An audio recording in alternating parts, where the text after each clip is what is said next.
ଇଏ ଥିଲା ଆଜିର ମିଲ୍। ଭାତ ତା ସାଙ୍ଗକୁ କଦଳୀ ଭଜା ଆଉ ସେପଟେ ଶାଗ ଆଳୁ ତରକାରୀ। ଦେଖନ୍ତୁ ଇଏ ହେଉଛି ଆଜିର ପାଣିପାଗ। ମାନେ ଏବେ ଜଷ୍ଟ ବର୍ଷା ଛାଡ଼ିଲା। ମାନେ 5:30 ପାଖ ହେଲାଣି। ଦେଖନ୍ତୁ ଆମ ପଞ୍ଚାୟତ ଅଫିସ୍ ଆଗ। ଦେଖନ୍ତୁ ପଞ୍ଚାୟତ ଅଫିସ୍, କିନ୍ତୁ ପଞ୍ଚାୟତ ଅଫିସ୍ ଆଗର ଅବସ୍ଥା।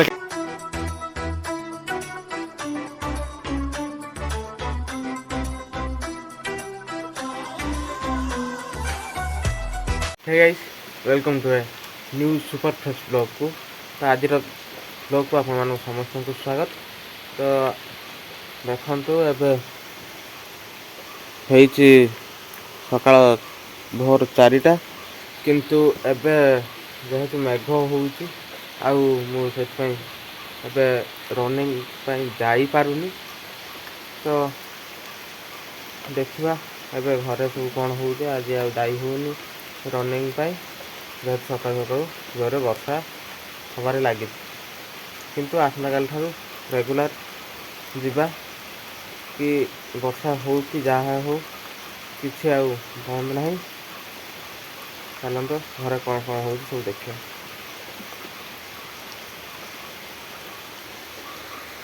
देखु सांग मैंने मुझे आगु आपण मानक कही कि एबे मोर सब चैनल सिनेमेटिक वे रे वीडियो आसीबो। तो वीडियो तो आसे पारे लागिलानी। तो आपण माने देखिके जानि पारुथबे कि एबेठू मो चैनल केमतिका सब वीडियो आछे, आगरु केमति आछला, एबे केमति आछी। आगरु खाली जस्ट फॉर्मल जेमति वीडियो खाली जस्ट जोड़ी के एडिटिंग कर देलो सइला, बस किछि नहीं ता भीतर। किंतु एबे जो वीडियो आछे पूरा सब चेंज कि पूर्व वीडियो अपेक्षा एपेकार वीडियोटा बहुत भल आछी कि सिनेमेटिक वे रे सब प्रिपेयर हो कि आछुची। तो चलतु आज तो आम जाई पाइलेनी रनिंग पे, कहीं मेघ होउची। तो काली ठू किंतु रेगुलरली जिबा आउ बंद करबानी, मेघ हो कि जहाँ हो।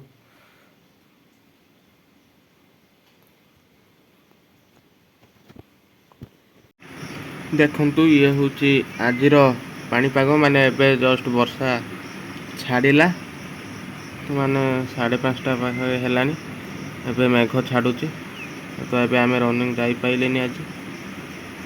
एबे सांग माने देखंतु वर्षा जोर रे होउची। मधुर छाड़ी जाइतला सकाळू, किंतु एबे जोर रे वर्षा होउची। तुम देखो पूरा उदा ही जाइए गाधेଇବା। तो तार गोटे भल जिन आप देखी पानी केमी देखु।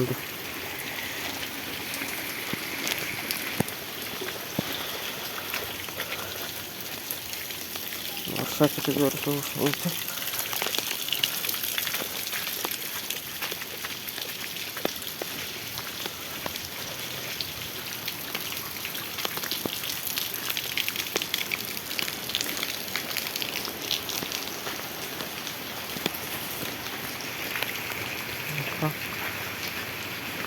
तो वर्षा माने रास्ता के सब बुड़ी जाइए।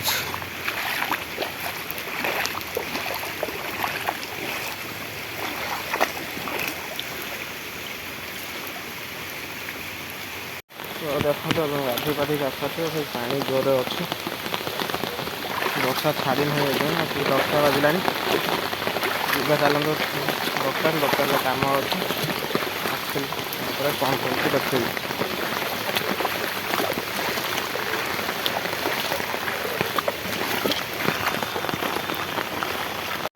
देखो वर्षा एवं जाऊँगी छता धरिकी।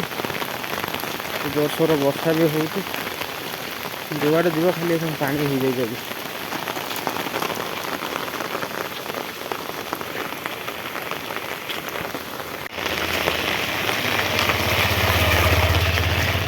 देखते आम पंचायत ऑफिस आग।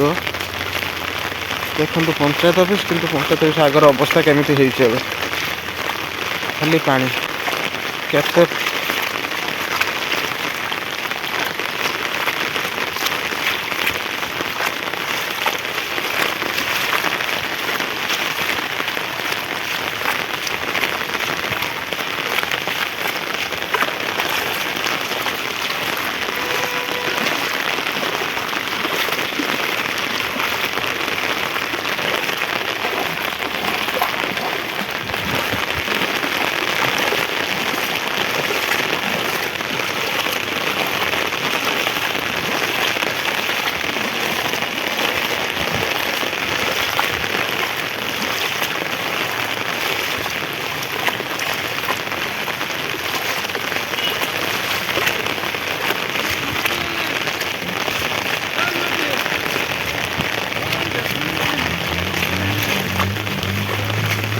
କାମ ସାରିକି ଘରକୁ ଆସିଲି 11ଟା ହେଲା।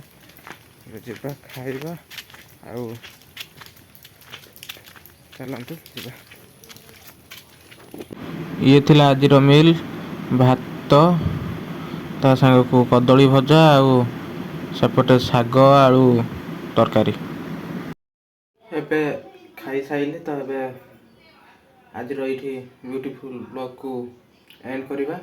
ତ ତା ପୂର୍ବରୁ ଆଉ ଗୋଟିଏ କଥା କହିଦେଉଛି କି ଆମର ଅଗଷ୍ଟ ଲାଷ୍ଟ ଆଉ ସେପ୍ଟେମ୍ବର ଫାଷ୍ଟ, ମାନେ ଅଗଷ୍ଟ 29ରୁ ସେପ୍ଟେମ୍ବର 2 ପର୍ଯ୍ୟନ୍ତ ଆମ କଟକ ଜବାହରଲାଲ ନେହେରୁ ଇଣ୍ଡୋର ଷ୍ଟାଡିୟମରେ ଟାଇକଣ୍ଡୋର sub junior and senior national ଲେଭେଲର କମ୍ପିଟିସନ୍ ହେବାକୁ ଯାଉଛି।